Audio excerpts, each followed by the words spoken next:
The Cuban program, the mission and program has been under attack for a long time by the Americans. It is something that they don't want to see in St. Lucia or anywhere in the Caribbean. That is part of the embargo. That is part of the way that they put pressure on Cuba to ensure that you don't even the Caribbean people, they don't have access to medical. Locally we have not had a medical system that has developed to give us the kind of medical attention that we really need. The Cubans have come in, and I have to say that the Cuban medical program came to St. Lucia not as a result of our own struggle. It didn't come not before we started sending Cubans to St. Lucians to Cuba to be trained. Frankly. All right.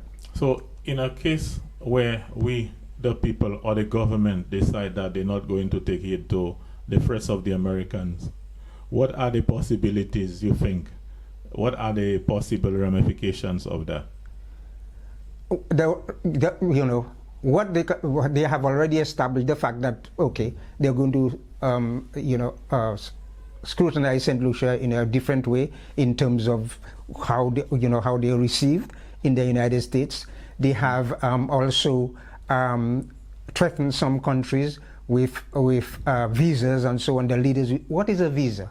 Why they have so much interest in America that the leader of our country has to have a visa to go to America. The United States hosts the United Nations. Our leaders, the leaders of the Caribbean, can travel to America to address issues of business of their country to the United Nations. Okay, so to me, I don't know what these leaders, what it means to them to have a visa to go to America, or perhaps to shop in Miami and so on. But I'm saying that this should be, to me, they should be dismiss it completely and say, hey, we interact with countries that we want to. We have relationships with countries that we want to, and this is not our, we are not going to accept you dictating to us who should we have relations with and who should not. So we are putting, I'm telling you, our reaction, okay, to the demands of the United States can put the program in more, can threaten the program more than what the Americans are saying, frankly, because it depends on our reactions. Barbados has already said, Mia Motley has already said that, hey, what is a visa? Okay, if it means taking my visa, so be it. I think St. Vincent said the same thing. I think Trinidad, that guy in Trinidad said the same thing. So, the Caribbean should come as a common, in a united front to say, hey, keep yourself out of this business. It is our program with Cuba, and that's the way it is. Yes. So whereas you you may see it that way, but there are certain politicians in St. Lucia, in this country, who believe that there is much to lose by losing the visa. They believe, because some of them even have mentioned that they need those visas to be able to go and shop in Miami and places like that. And the other thing is, some of them have deep interest, other interest in America. It may be that some of them have their apartments in those places. Some of them want their children to go to school in America. Yes, people. Good evening, good day, good morning. This is Tropical People and Places TV, and welcome to another episode. And today we have a very interesting guest, and we're going to be speaking about One of the questions we're going to be looking at is the situation with the medical staff from Cuba. And right now we have a situation where the Americans, it is almost like they are opposing the fact that we have medical staff from Cuba helping us in the country. And we're also going to be speaking about some pre-election vibes. So without going any further, let me allow my guest to introduce himself. Oh, my name. Yes. Well, my name is Richard. Richard Edwin is my name. What I can say about myself is that I have been around since the days of the struggle in the 70s and the early 80s and 90s as well. So I have been around. And it is very interesting at this point when we have so many things happening in the Caribbean, and we have so, in St. Lucia in particular. So I want to be prepared. I'm not an expert, let me make it very clear. But I have some opinion with respect to some of the issues that we want to address today.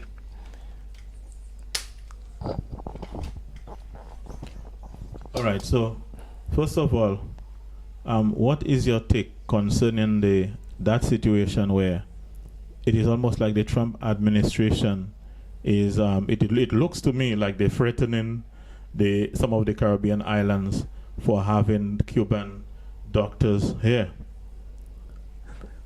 You see, the Cuban program, the mission and program has been under attack for a long time by the Americans. It is something that they don't want to see in St. Lucia or anywhere in the Caribbean. That is part of the embargo. That is part of the way that they put pressure on Cuba to ensure that you don't even the Caribbean people, they don't have access to medical. Locally we have not had a medical system that has developed to give us the kind of medical attention that we really need. The Cubans have come in.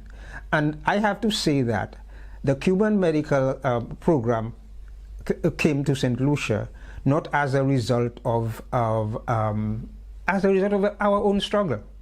It didn't come not before we started sending Cubans to St. Lucians to Cuba to be trained.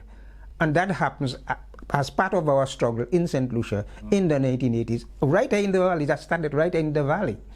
Okay? And that's how it came. But the struggle with Cuba, the United States against Cuba, started long before 1959.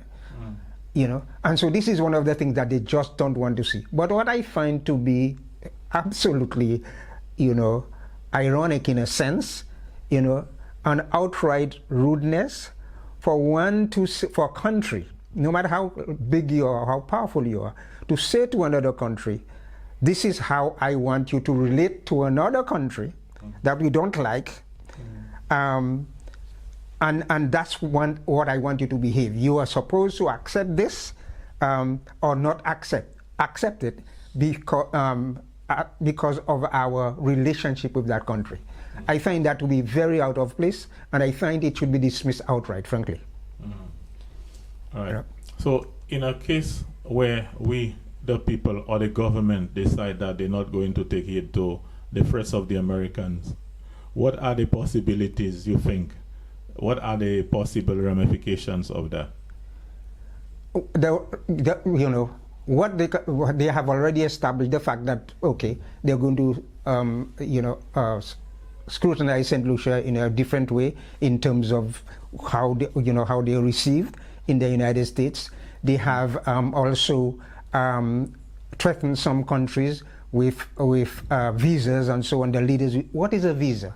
Why they have so much interest in America that the leader of our country has to have a visa to go to America?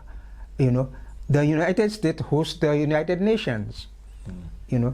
Our leaders, the leaders of the Caribbean, can travel to America to address issues of business of their country to the United Nations.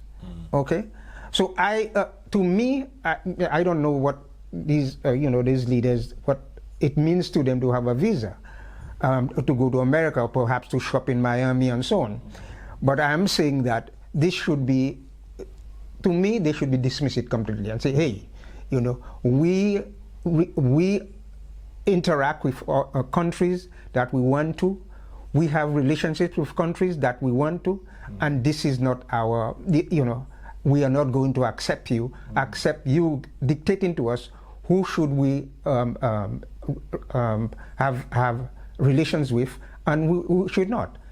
So we are putting, I'm telling you, our reaction, okay, to the demands of the United States can put the program in more, can threaten the program more than what the Americans are saying, frankly, because it depends on our reactions. Barbados has already said, Mia Motley has already said that, hey, what is a visa? Okay, if it means taking my visa, so be it. I think St. Vincent said the same thing. I think Trinidad, that guy in Trinidad said the same thing. So, the Caribbean should come as a common, in a united front to say, hey, keep yourself out of this business. It is our program with Cuba, and that's the way it is. Yes. So whereas you you may see it that way, but there are certain politicians in St. Lucia, in this country, who believe that there is much to lose by losing the visa. They believe, because some of them even have mentioned that they need those visas to be able to go and shop in Miami and places like that. And the other thing is, some of them have deep interest, other interests in America. It may be that some of them have their apartments in those places. Some of them want their children to go to school in America, or some of them have their children who are attending school in America. So that in itself is more important to some of the politicians, and will be more important to them as it relates to against the backdrop of what benefits we can lose as a result of the Cubans living here. So there is almost like a conflict of interest among some of the politicians, really, who are not really balancing the situation for the benefit of the people, but rather from what they can tend to lose personally. Well, to defend their personal interests, I mean, we have to separate the two in terms of the public interest and the politicians' personal interests. If it is their personal interest about how when they want to shop in Miami, they want to go to America to have their medical to take care of their medical situations. If they want to go to America to have their access to American education, so that they can send their children to get their education in America, that is one thing. Okay, but when it comes to the health of the people of your country, you have to make a decision as to which one is more important.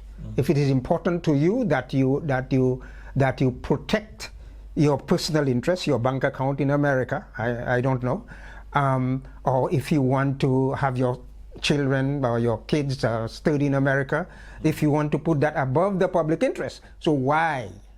You have to ask the question, why you come to people and want to put their trust in you to protect their interests,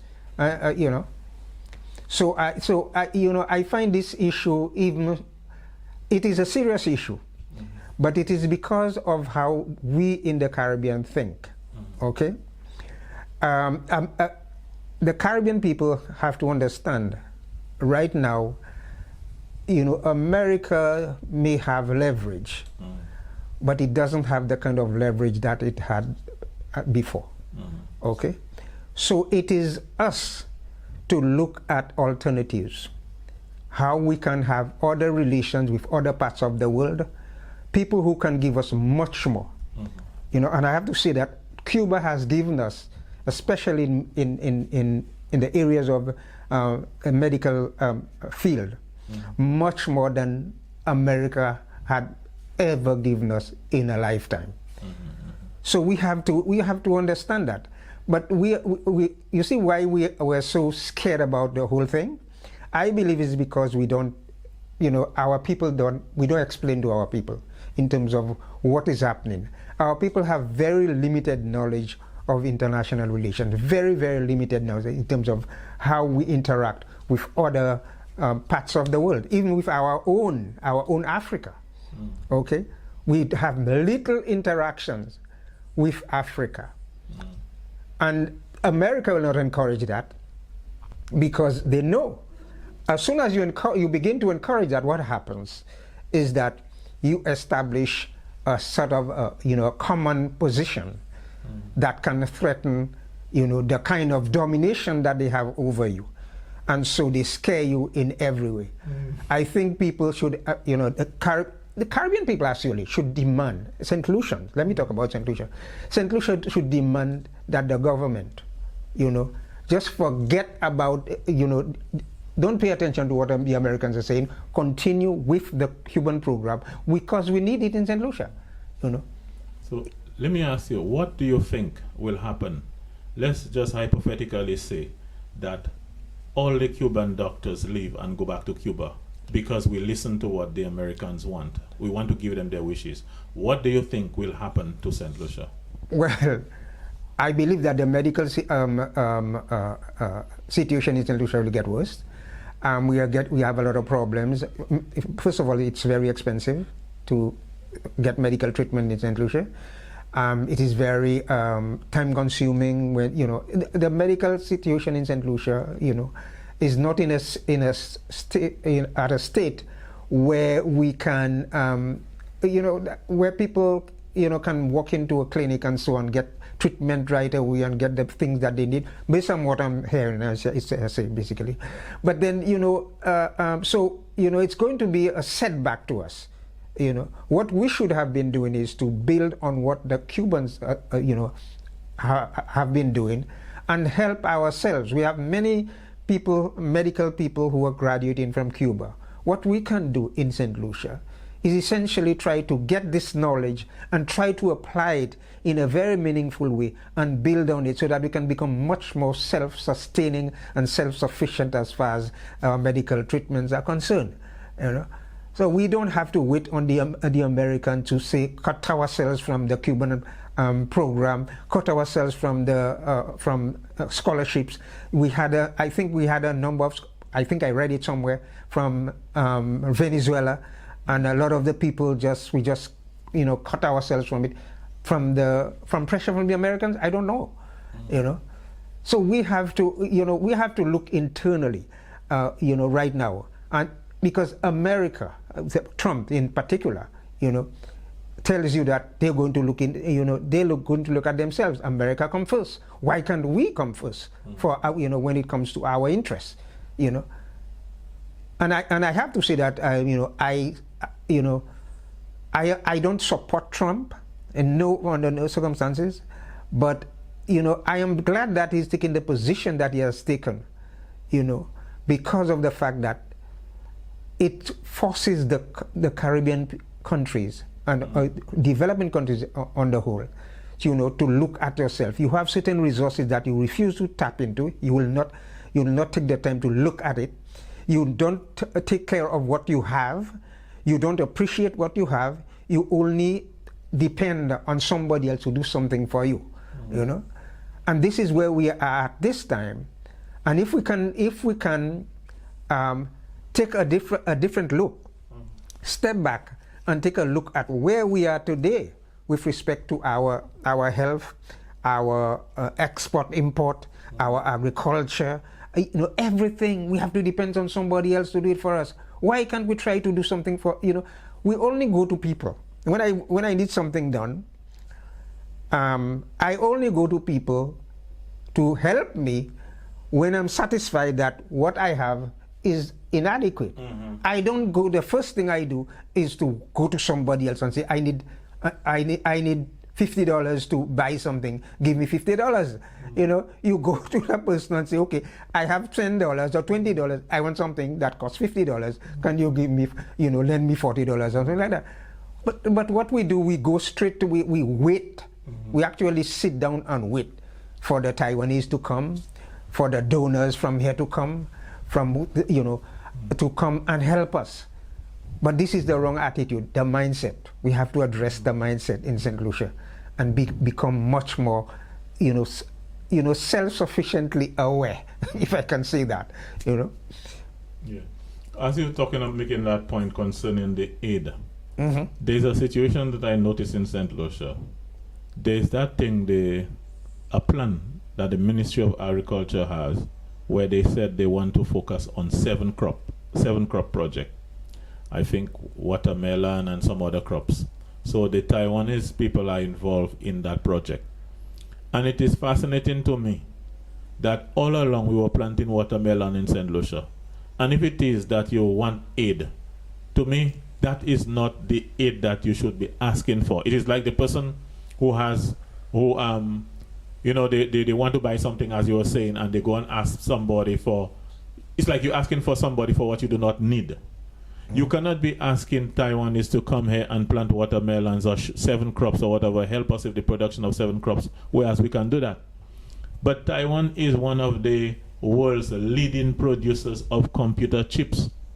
And computer chips is a product that is always in demand. So in my view, the kind of aid that we should be asking China and Taiwan is to help us in the production, in terms of getting involved in the computer chip business. Even if we cannot physically make the chip, but at least program them or something like that. That is the kind of aid we need. But to ask people to come and help you plant crops, 7 crops, and something that you can do. We have one of our farmers, Mr. Albert alone could have done that for us. But we asking for the wrong aid in this country. That's what it looked like to me. Because a lot of these aids to me are unnecessary. Agree or disagree? What say you? Okay. Generally, a country will not offer you any kind of aid that would put you in competition with them. You know, they wouldn't do that. They will offer you something. Generally, you may not even need the thing that they offer you. You know, you may not. You know, if you somebody genuinely want to offer you something, okay, and say, okay, I want to help you out with certain things that you have. What do you need? They will ask you what you need, and then you would say, okay, I need X, I need Y, I will need Z. You know, and then they will say, okay, well, all right, you know. But if you talk to the farmers, many of the farmers around, they tell you that, you know, the 7 crop thing is not helping them in any way. You know, what some of the other farmers are saying, what they need, if we are to focus, let me mention the whole thing about food security. If you are talking about food security, what we need is to focus on our root crops that they are talking about. They said because you can resist, root crops can resist hurricane. They can, you know, they can survive, difficult situation as far as weather is concerned, more than any other crop, you know. So therefore, that's what they want to sustain yourself. That's what you want, you know. But you don't wait until somebody comes in and say, okay, this is what you need. What is your own program? That's my question. What is your program? If somebody can walk into your house and tell you, okay, I think you need this, that's what I'm going to give it to you, and so, no, you know. You ask me what I need, and I tell you, okay, this is what I'm working on. So you can assist me by helping me with this or with that. But then when you impose on me, this is a continuation of control. Control, and that is what it is. And if we want to kowtow to it, well, we find ourselves in a situation where we are beholden to these people. And everything that what they want us to do, that's what we do. And not what, that's why America would come in and say, I don't want you to deal with the Cubans, you know.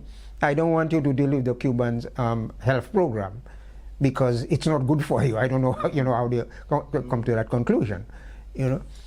So we have to assert ourselves and take control of our own destiny. And that is what, and it's again, I go back to the idea of the mindset again. You know, what are we thinking?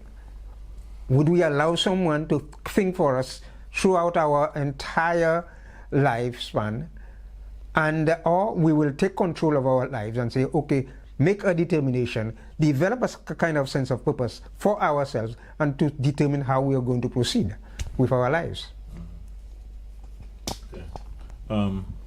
On Trump, I want to try to get some feedback from you in terms of his political behavior.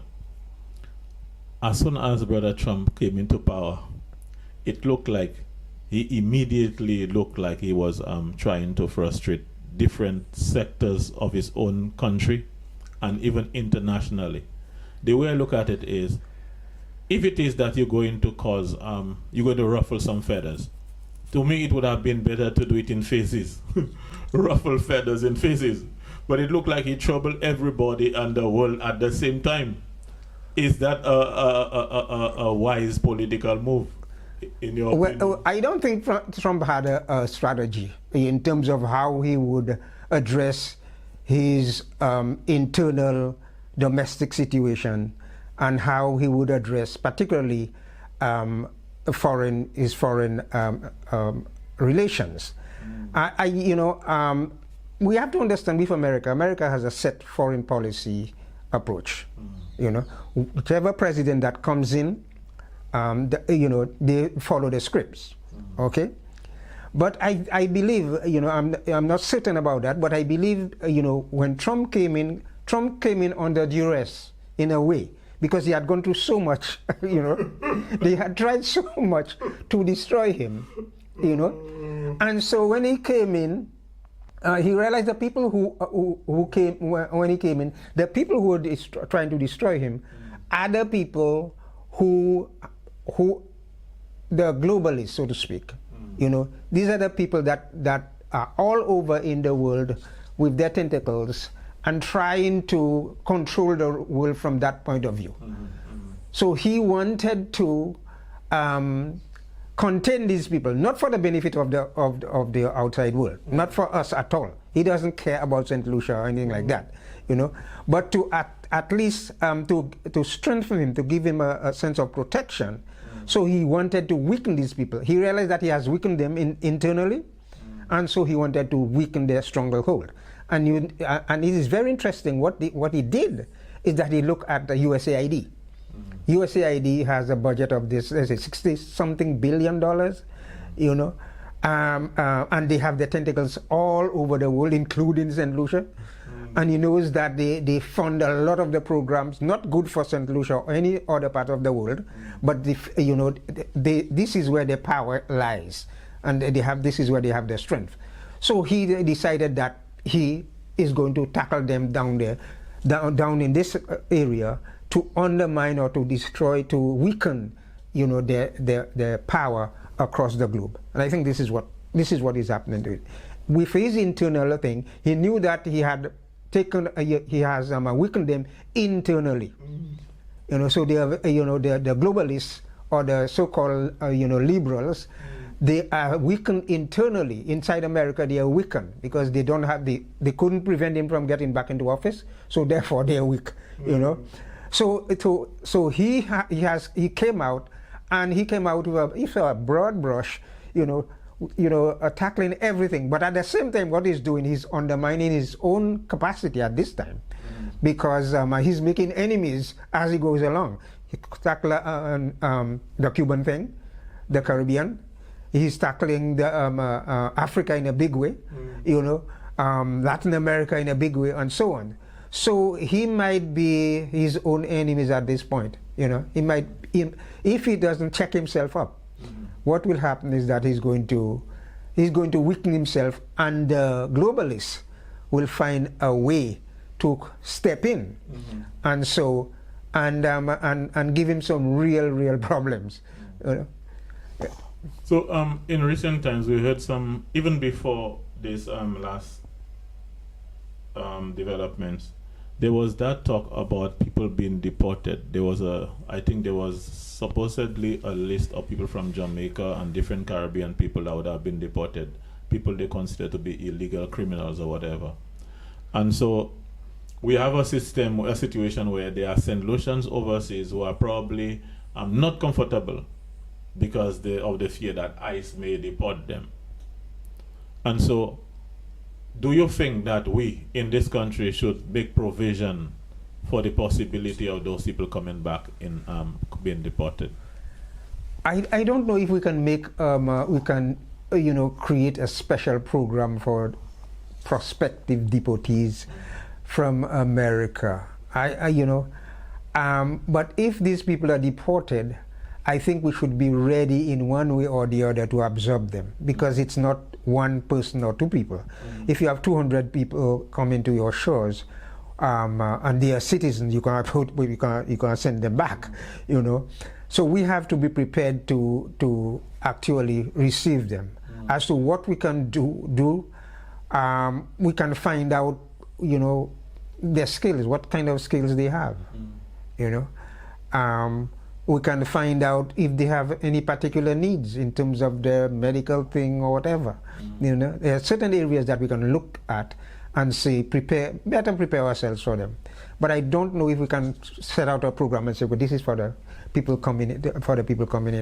Now, one thing I must say to that, we had a pretty good in terms of our connection with the diaspora, okay, in St. Lucia and in other parts of the Caribbean,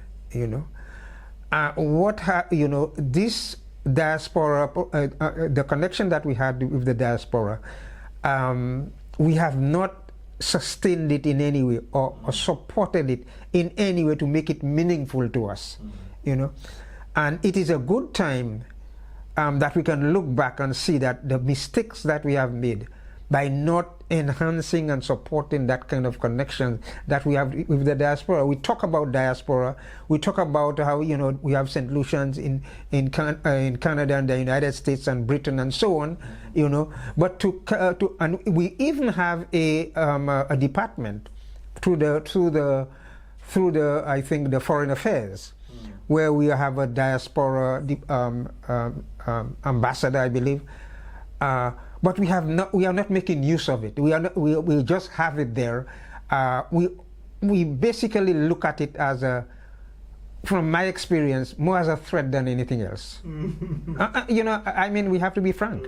We look at it more as a threat. When you come from away, as I have come from away, okay, and the kind of treatment that you get, even among people that you knew, somebody like me, for example, okay, who had been some of the politicians know me, okay, they knew that, my involvement in politics in St. Lucia before I left, and you are back. You are not asking anybody to come and kiss you at your feet or anything like that. But at the same time, some of them just they don't even want to acknowledge you. Yeah, hey, keep that guy away. We don't need, especially, and I have to say that right to their faces. If they knew that you had been associated in any way with George Odlum, they wouldn't give you the light of day, and that's the experience that I am, I'm going through right now, but I don't give a damn anyway. So, but the thing is, George Odlum, to me, is one of the most famous politicians in St. Lucia, probably known internationally more than any other politician in this country.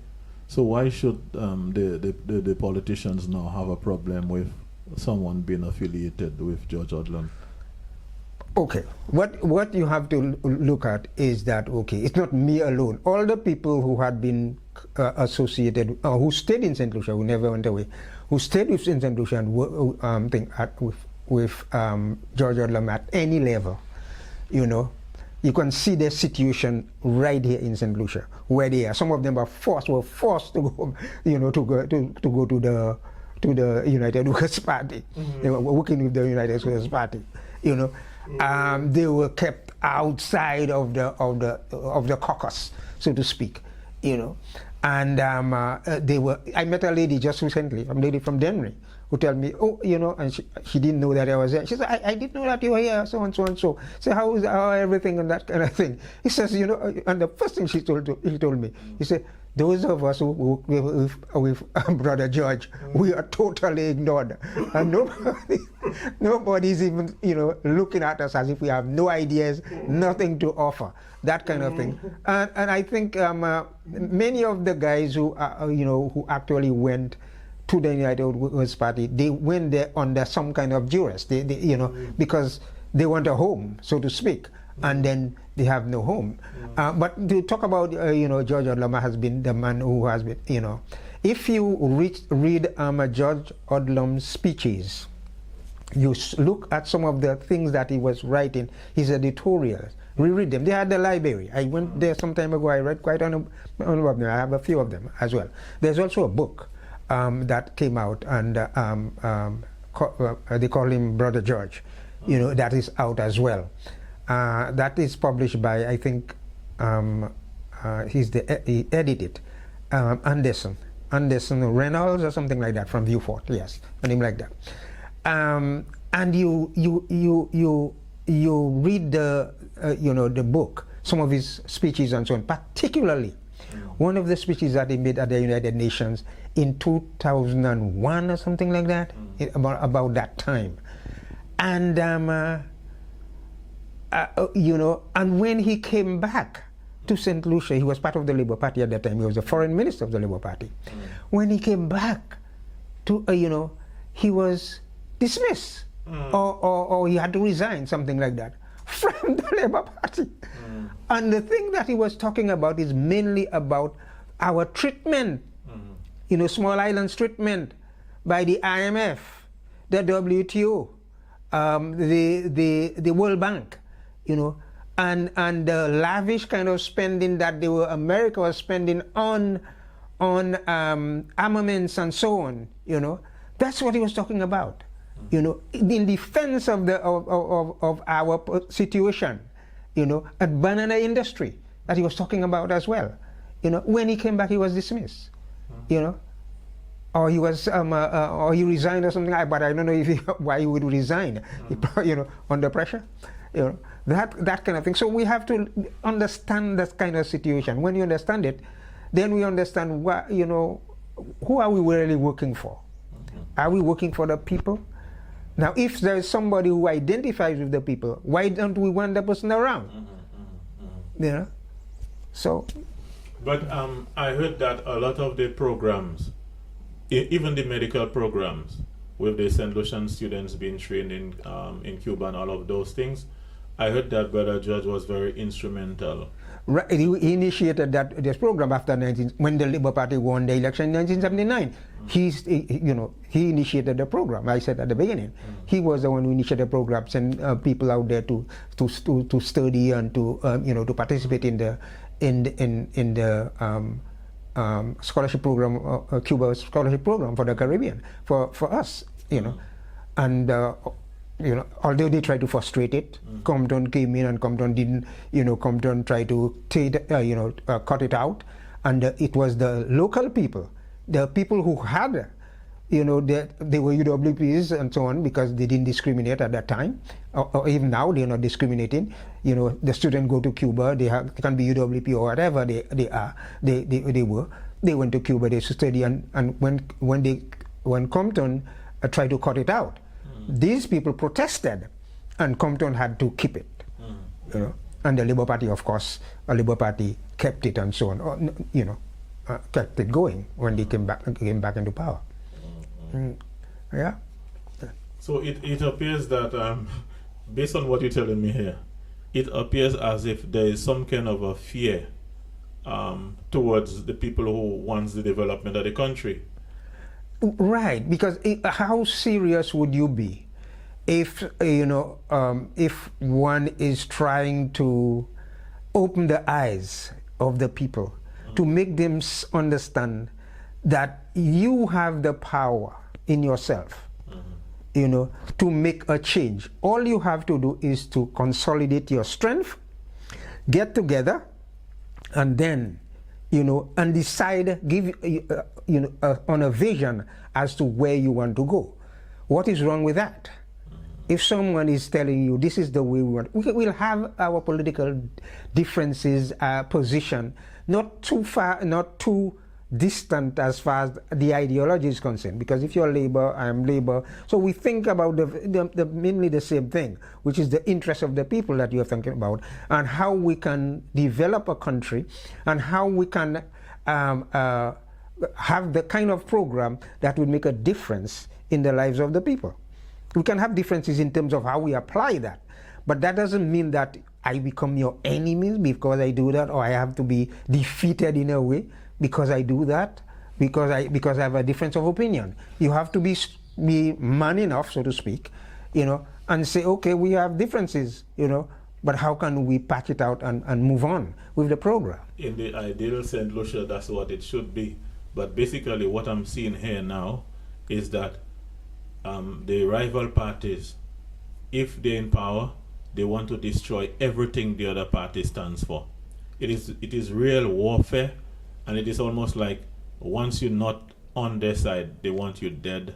You should not be able to speak in the country. You should actually go and live in the sea.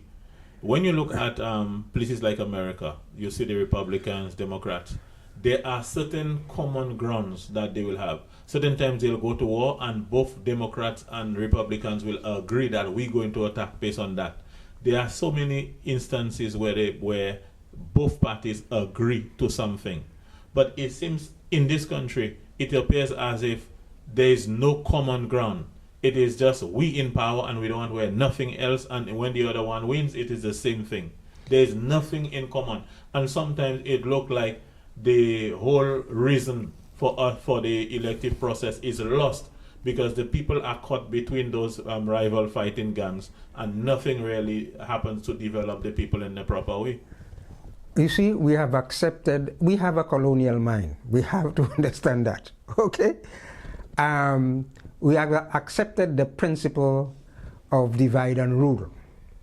And so the more we are fragmented, the better it is for our masters, okay? And we have translated this principle into our active everyday practices, such as politics and so on. You know, the parties, the different parties, feel that they have a better chance of winning an election if they have their supporters, solidly behind them, which is fine. If you need your supporters to and vice versa. Now, they believe that, and I think this is what I see.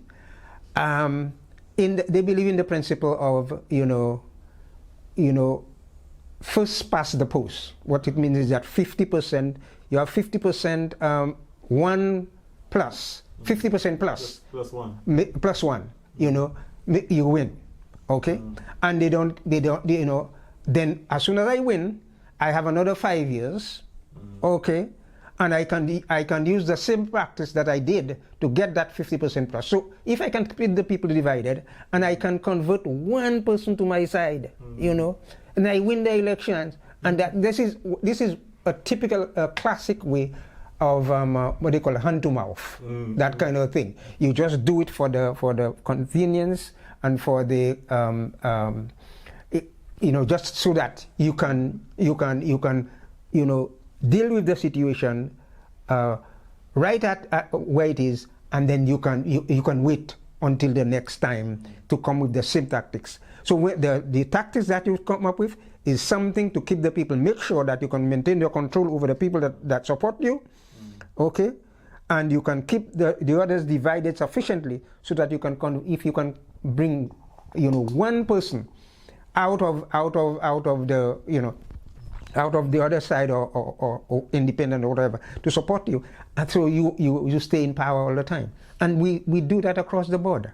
The man who wants to go to maybe participate in carnival, they want a certain amount of money to buy their thing. As soon as they get it, this is what I deal with for the day, and that is this is the approach that we take. So the more divided we are, the more the better it is for those who want to stay in control. It's not about giving you the capacity, building your capacity, and develop, having you to be educated in such a way about the issue so that you can look at the issue and say, okay, if this is the vision of this group and this is the vision of the other group, then I can look at them and weigh them and see, okay, which is better for my future, which is better for the future of the next generation.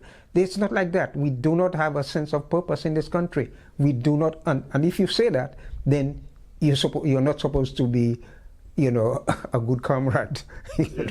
But in terms of the division of the people, do you really think that really benefit the objectives of the politician? Because let's just look at it. You divide the people and you rule, and you're in power.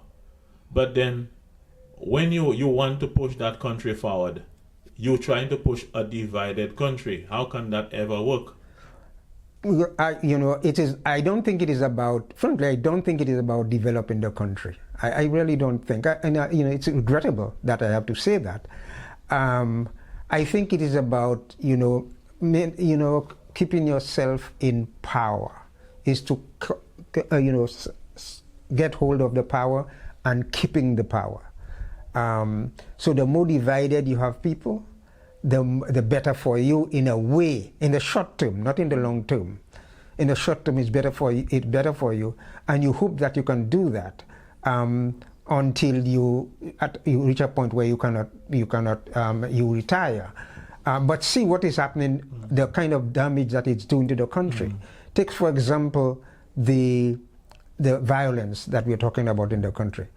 You think a country of 100 and something thousand people, okay, 180,000 people, we can, as a country, we cannot, suppress or resolve the problem of the so-called crime that we have in the gangs that we have in this country. I don't believe so. I think we can do it, but I don't think we are serious about it. I really don't think so. I may be wrong, and I hope I am. But I don't think there's any that we cannot address that issue and nip it in the bud. Simple things that we can do: change the narrative. Every morning I wake up, I have to listen to find out where is the next murder. It's true. Where is the next murder? Yesterday or day before, it was somebody got shot where? In Dennery. Somebody got chopped in Dennery. And we have 12 homicides right now in 3 months, and the third one is not ended yet. You think we can stop that? Of course we can. I'm sure we can. But you have to come out and say, okay, this is what is happening. It is affecting the country in this way. And this is what we want to do to address it. This is what, and you want the entire population behind you. If people are, and then you have to say, this is how I'm going to, at the level of the school, the communities, that's what I'm going to do. As a nation, that's what we're going to do, and that's what we're going to do to address the crime itself.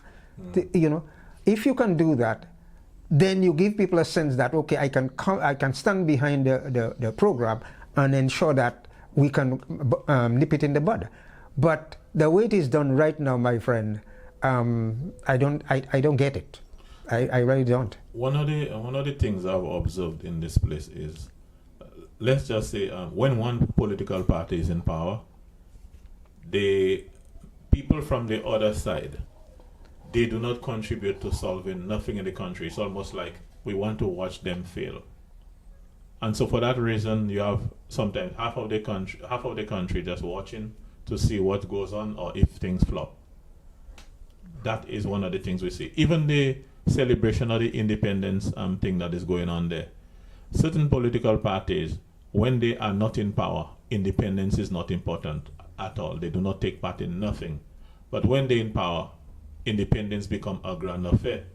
And so the politicians are actually teaching the populace and the proletariat that once we are not in power, we're not going to be involved in nothing in this country. And that is one of the things that has been going on.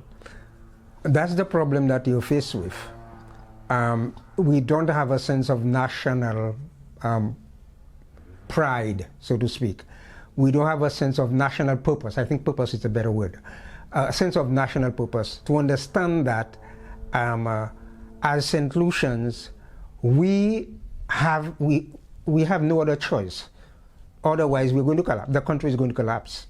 But to get together, to identify the concerns we have, to enhance in the areas that we feel that we are doing good, and to galvanize the population, to rally, so that we can solve some of the problems that we have. We prefer to use it to leave it divided, so that we can benefit.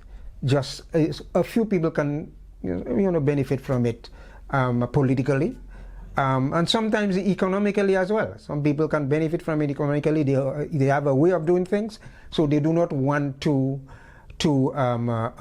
upset the apple cart, so to speak. They want to keep things in a particular way, and it's like the country when we are not in power. It's not our business, When we wait until we are in power. When we are in power, then everybody else is, we just set them aside, and so we are in control, and we do whatever we want. That's what we are faced with right now. Yeah. Now, I wanted you to give some kind of suggestions on contribution to two of the main problems that we have, or I think that we have. Suggestion concerning how to deal with the crime situation, and suggestion concerning how to improve the agriculture sector. With the crime situation, my friend, the crime situation has to be addressed at many different levels, starting with the, maybe even with the home, and then with the schools, with communities, and then with the crime itself. Okay. Now, I believe that you can see in a country like St. Lucia, we know exactly where the crimes are taking place, in what kind of environment, what kind of communities it is taking place. I think you can isolate that very quickly, very, very quickly. In fact, the police right now, they have curfews. The other areas, such as communities and homes and schools and so on, you can look at how conflict resolution. That's how people have to be educated, and you have to give people a sense of a stake, in the whole thing. You have a stake in the country. The development of the country belongs to every one of us. So every one of us have an interest in seeing that the country does well. If some people, like you said, if after the election, then people just you win the election for yourself and for your group, for your party, and the others are left out. So therefore, they don't have you don't give them the opportunity to realize their stake in the country, in the development of the country. So how can they, they're just on the sideline, and no matter what they can contribute, they're not participating. So you give them a chance to participate in the country. So we have to address. Let me deal with the crime thing. We have to have a serious sense of how we resolve conflict in the country. People have to understand what their stakes are in the country. They have to have opportunities to participate in the development of the country, in resolving the problems that we have in the country. The next thing you have to do, you have to be able to isolate those people who are causing the problem, to deal with them as far as the law gives you as far as the law goes, with this particular issue. What was the other thing you mentioned? You mentioned the agriculture. The agriculture. Oh my goodness! There's a report that just came out, and I think it was a Social Review, 2023, and it says that in the agriculture sector, every aspect of the agriculture sector has diminished percentage-wise. Pig production I think, is 40-something%. Wow. That's huge. Okay. Bananas, about 17%. I'm not very sure. I don't have a report in front of me. But livestock on the whole is about 17% as well. So it's very huge, you know. We have spent so much time actually undermining those sectors, those subsectors in the agriculture. You know, fishery, of course, also went down as well. You know. Now, in my view, you know, if I had anything to do with agriculture in terms of policy or authority or something like that, I would have come out and actually deal with that head on and say, hey, this is the situation that we're faced with, and then we want to put a stop to that, okay? And then I would go around and identify people. I would put out a strategy for food security. This is our strategy. And I would literally go and identify people who would say, we have this program, we want to attain that in such and such at such a time. We need you to come out and support and participate in that program. So I think they should have a comprehensive program that would say to the people, this is where we want to go, and this is how we are going to attain it, and your participation is of paramount importance. You know, I think we should be able to. That's the way I would approach it. And now we are doing some work with the. Personally, we are doing some work with the cooperative right now, with the pig cooperative. We are trying to get it on, get it off the ground and moving. We are experiencing some kind of hitches and difficulties and as well. So this is one of the areas in food security that we can make a difference. What is affecting the pig production right now is that we have people who are ready to participate, who want to do things, okay, in the pig industry, who have pigs and they cannot even sell it, they cannot get rid of it. It's just there. But at the same time, we have a high importation of pig pork products into St. Lucia that are totally undermining, the capacity of our people to at least find some way to get rid of it so that they can produce. Okay? And I have to regrettably tell you that even some of officials are not helping. They are certainly not helping. They're like obstacles, in many different areas of the cooperative. We have people in different areas who are there like obstacles. They are not helping, and it's like, they don't care. So, mindset again. We have to change the mindset, the way we do things, the way we see ourselves in the grand scheme of things. Mm-hmm. And we have to be determined to say, okay, we want to change it and make it better. During the last plague, mm-hmm. we experienced a unique situation. That's the first time in my life I didn't see any planes flying through the air. No boats were coming to St. Lucia. That was during the time of the plague. Right. Now, the pandemic, yeah. Yeah.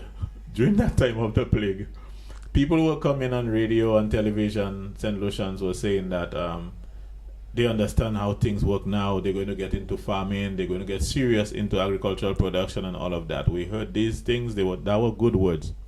And when the world opened up again, everybody went back to their normal behavior, their normal practice. Business as usual. And it was business as usual. Mm-hmm, mm-hmm, mm-hmm. And so the whole talk about food security, mm-hmm. from the time the world came open up, everybody forgot about that. But we're still in a situation where we still have food insecurity. So it appears to me, it looks to me like we like to use these big words, food security. I'm not sure if St. Lucia is getting money injected into the economy or whatever when they use those words. But they like using those words. And you just hear about little projects and then everything dies out. You never hear anything again. But I want you to talk about do you think that we can achieve some food security in this country? Or what do you think are some of the things that is affecting food security in the country? Well, not in the way that we approach it, because first of all, I have not seen a program or a strategy on food security. I have not seen one. I don't know. There may be one there. There may be, there are some reports that indicated how we can, about the problem, that explains the problem and so on. That 7 crop thing you're talking about. Yeah, it's one of them. And this is not a food security strategy. That's not going to change anything. I don't think so. Okay, because it's plant a few melon. How long can a melon last? Just a few days and things like that. If it perhaps was another set of crop, that maybe you have to have a comprehensive strategy. You have to have a serious strategy, and you have in the state that we are right now. I think that you have to identify farmers that would be ready to participate in a kind of a pilot type of thing, that they can use as a model. For example, if you want to produce, let's say you want to have, your target is about, 20 tons or 20,000 tons of pork for 2060 or whatever, then you have to identify some farmers and say, okay, and you have to give them all the assistance that you can, and the skills that they need to at least reach that level of production. So you use them as an inspiration for the ordinary farmer who has 5, 2, and who want to even to produce for themselves. So they have a model to follow, and then you can build on that. That's what I feel can be done. And I don't think it needs that kind of billions of dollars. I think everybody can pull their weight. It's like it's like kitchen gardening. If you have a program of to encourage people to use their plots around their homes, you can use a few models in different communities. You go different communities, use a few models, so the other people that look around and see and say, hey, this is something I can do, and you encourage it. You try to encourage it, and then before long you do that. The other thing that's affecting it, we don't have. Well, the first one is that we don't have a program, or at least we have not put it out in a way that for me to understand and for other people to understand. The second thing is that you have a lot of import coming in that undermines, the local product. And I think that I told you before. I think that there are people who are either they are benefiting from it or they don't want to see it succeed. And there are people who are offering these programs so that they can distract you from your own program.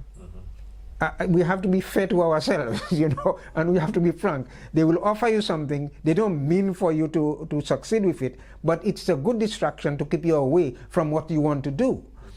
And so they give you something and they say, okay, go ahead, I'm going to give you 10 crops or 5, I'm not saying 10 crops or 5 crops or whatever, and then, it doesn't mean to succeed. So you just stay around and wiggle with it and until it dies out a natural death. And we have to, let me tell you, man, if you have been around, then you understand how these people work. The NGOs, and they are around before you say one thing, they're there, and they put all kinds of conditions on you you have to do this and you have to do that, you have to this program and you have to do this before we can do and so on. And even the time that you say, okay, I've met all the conditions, all right, they still have another one coming so that to ensure that you don't succeed. So you have to have the guts to say, hey, you're not helping me, you're not helping anything. What you're doing is to be in my way, and I do not want your support. I don't want it, and let me try to do it on my own. We have to have the guts to say that. But there are some people who are benefiting directly from these people, And so they take their little salaries and they associated with the doctor from wherever and so on, and so they forget where they come from, and they allow themselves to be carried away and hurt their own people. Yeah. Can you really have food security when you focus on perishable crops? Well, that's what I'm saying. You can, how can you, how long can a mango last if you don't prepare it in a different way so that it can actually be able to last for some time.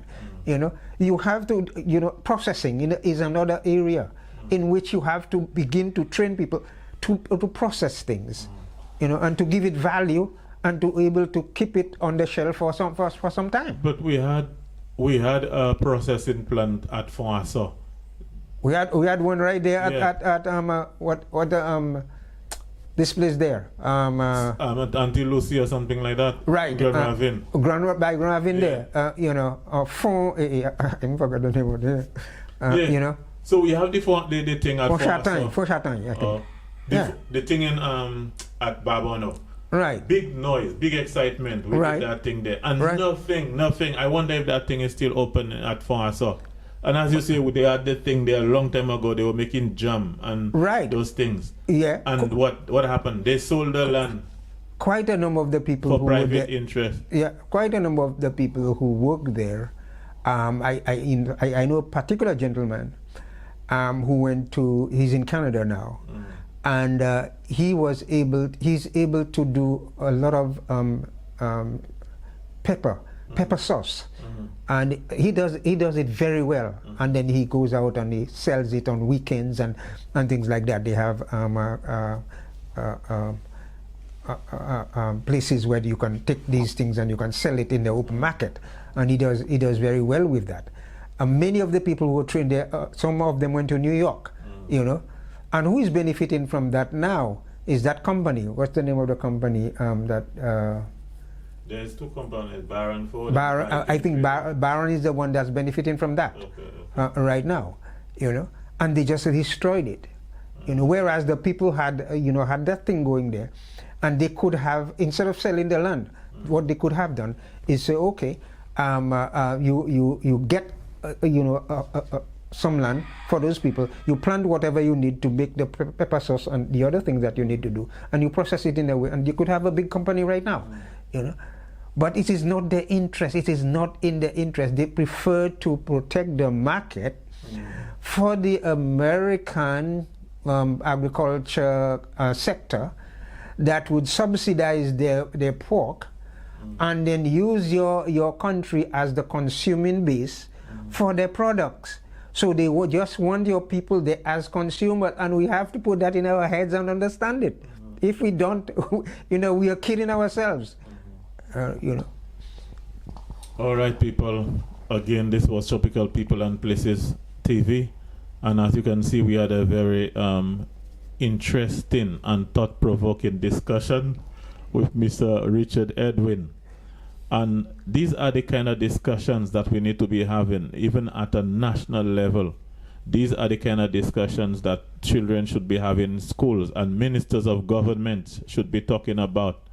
But what you find is a situation where when you talk about things like that, these topics that will benefit the people, sometimes you get backlash, you get hatred from even people who are supposed to be having these discussions in the first place. You would be surprised that there are people, our own leaders, are not interested in hearing about this kind of discussions. And let me just interject and say a little thing about the African History Awareness Program that we have. So I want people to be looking out for it, because right now ICA, I have teamed up with ICA, and we go to the different schools, secondary schools, and raising awareness and knowledge of history in the school system. We also do that in the public as well. And this program is there ongoing, and I want people to be aware of it, because we are missing something that is very fundamental to our lives in that we do not know about our own history. And I am discovering that the level of awareness, history, African history awareness, and when I say African history, I mean African people, people's history awareness, is so low in St. Lucia that we find ourselves in many of the institutions that we visit, we go to, we don't even find a map. And that is a very serious problem. So we are embarking on a map distribution program in this country. And I am hoping, I am really hoping that we'll get the support and even sponsorship of some people to at least make African maps, the continent of African maps, available, you know, to our schools, to institutions, public institutions such like city halls and resource centers in different communities and so on, so that people have an understanding, so that young people can have something to talk about, instead of, you know, being drowned into the social media and doing absolutely nothing to enrich themselves and to help themselves. And where we end up with the same narrative about crime, crime, crime. Let's do something to stop the crime. Do your African, understand your African history and take part in it. So if someone wants to get in contact with you, how do they get in contact with you? Well, my telephone number is 461-0730. If you get in contact with me, we will talk about it, and we will be sending out letters out there to people to support. We're trying to get support from some of the history institute that I know abroad. You know, in Canada, I belong to some of the institutes of African history, and we're trying to get some, you know, even some support from them as well, to see how we can, you know, raise the awareness. It is so important, and I promise you, if we can raise the awareness of African history, Caribbean, African, wherever, whatever you can, but it's African people's history. If you can do that, and not forgetting European history, because they're connected in one way or the other, okay? They are connected in real ways, okay? So what we have to do is that we have to, you know, let's change the narrative a little bit. Let's focus on how we can develop ourselves and develop our own people. But in doing so, we have to know about ourselves. We have to know our history. Thank you, people. Thank you for watching. This was another production of Tropical People and Places TV. Please subscribe. Keep the fire burning. Thank you very much, sir.